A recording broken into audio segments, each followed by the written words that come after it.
Hello, this is Dawn Moore at Allegiance Title Company, back with you again today.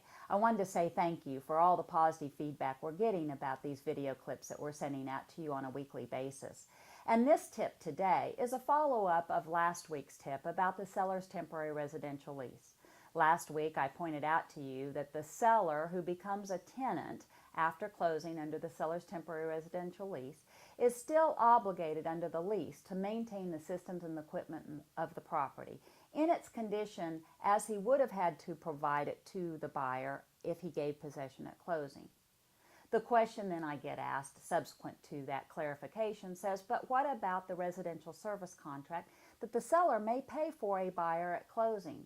That residential service contract may cover that equipment or that system that is in need of repair. Well, there's nothing in the lease that requires the landlord, who was the buyer, to call out their residential service company to fix those items during that temporary lease.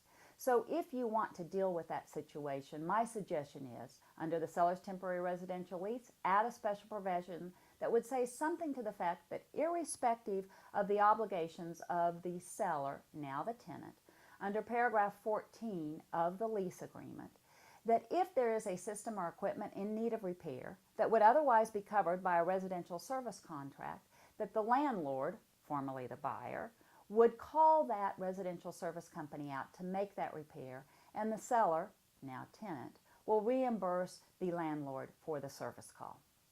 I hope this helps you as you deal with the seller's temporary residential leases attached to your contract, and I wish you the best of luck.